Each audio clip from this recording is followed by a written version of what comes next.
हाय, मेरा नाम रोहित ठाकुर है। आप देख रहे हैं मास्टर ब्लास्टर छोरा यूट्यूब चैनल में आप सभी का स्वागत है। लेकिन खासकर ये वीडियो यूट्यूब के लिए नहीं है। हम यूट्यूब का अपना नाम इस्तेमाल करते हैं ताकि लोगों के पास पहुंच सके। ये वीडियो बनाने का मेरा मेन मकसद यही है कि जो कुछ दिन पहले बिहार में कांग्रेस की रैली निकला हुआ था, उसमें एक लड़का जो हमारे देश के माननीय प्रधानमंत्री श्री नरेंद्र मोदी जी की माँ को जो गाली बका है, आप ये सोचिए कि लोगों को जिसकी औकात नहीं रहता है रोडों पे खड़ा होने की, अगर उनकी माँ को कोई गाली बके तो लगता है कि वो अपने सर चढ़ के बोल रहा हो या लगता है उनके साथ क्या कर दो नहीं करो। तो आप सोचिए जरा, एक देश के प्रधानमंत्री जो पूरे देश का भार संभाल रखा है, उनको माँ को आप गाली बकेंगे तो कितना तकलीफ हुआ होगा उनको।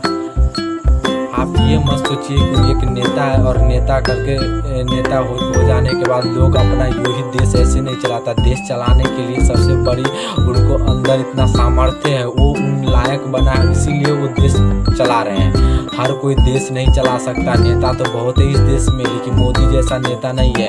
क्योंकि मोदी एक ऐसा नेता है जो जिस भी देश में जाता है ना, अपना झंडा इंडियन तिरंगा लहरा करके आता है।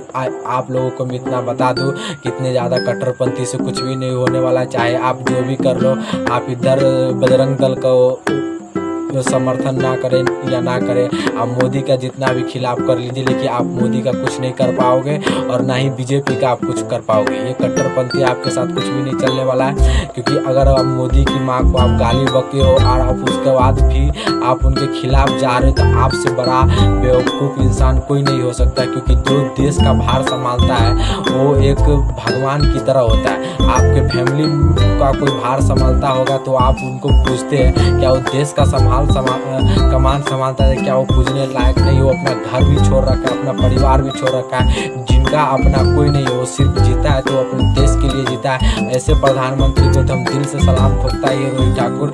हम खास करके कहेंगे कि किसी भी नेता को, कोई भी इंसान बड़े पद पे जाता है, अगर कोई उनको गाली बकता है तो उनका सबसे पहला हकदार पब्लिक होता है। क्योंकि पब्लिक ही सब कुछ करता है। लेकिन पब्लिक को इस तरीके से नहीं करना चाहिए। थोड़ी थोड़ी बात पे रैलियां निकाल देता है, थोड़ी थोड़ी बात पे कहीं पे टायर जला देता है, कहीं पे पुतला फूंक देता है। अरे भाई, ये लोकतंत्र देश है, इसलिए ऐसा तुम कर पा रहे हो। अगर चाइना या रूस में रहते ना, तुम्हारी बक्कल उधेड़ देता बक्कल। कभी फॉरेन कंट्री जा करके देखना कि क्या हाल करता है अदर कंट्री वाले को।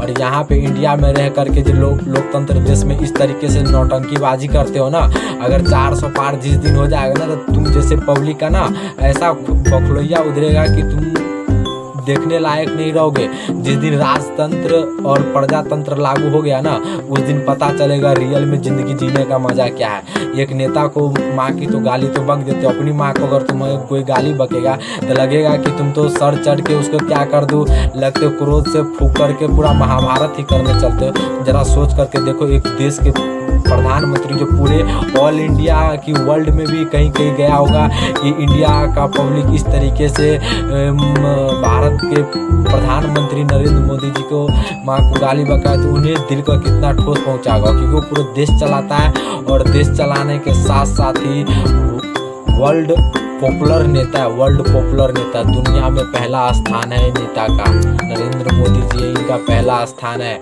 और इस नेता को आप जो गाली बके हो, ये चाहिए पब्लिक जो रैलियाँ इस तरीके से जो निकालता है, ये शुक्र मनाइए क्या भारत जैसे लोकतंत्र देश में है। अगर गलती से इस बार संविधान पलटा जाता ना, तो उसके बाद पता चलता कि जिंदगी कहता कुत्ता बन जाते, कुत्ता। धन्यवाद है, आप लोग ऐसा गलती ना करेंगे। जय हिंद, जय भारत। और एक बात और बता रहा हूँ, अगर कमेंट में आपने कुछ भी अगर ऐसा वैसा लिखिएगा तो सीधा मैं आपको अपना कॉन्टैक्ट नंबर दूंगा और आप उस कॉन्टैक्ट पे ही आप डायरेक्ट मुझे कॉल कर दीजिएगा। क्योंकि मुझे आप ये ऐसा मैं कोई गलत बात नहीं बोल रहा हूँ जिससे आप मेरे को रिमांड पे लेंगे। हम तो इसलिए बोल रहा हूँ क्योंकि हर पब्लिक जहाँ तहाँ रैलियाँ निकालता है। ये रैलियाँ निकालने से कुछ नहीं होने वाला। सबसे पहले अपने आप में परिवर्तन लाइए, तभी देश में परिवर्तन आएगा। यहाँ पे 1 रुपया टेम्पल का के सब्जी के किराए में, सब्जी के पैसे में 1 रुपया कम करवाने के लिए तो आगे चलाते हो और चलते हो देश में रैलियाँ निकालने के लिए। कभी टेम्पल वाले को पूरी पैसे दिए हो? जब टेम्पल में चढ़ के जाते हो तो कभी पूरी पैसे दिए हो? या बाल कटिंग करवाने जाते हो तो कभी पूरी पैसे देते हो सैलून में, या कम करवाते हो? इतना काफ़ी है। फिर मिलेंगे अगली वीडियो में।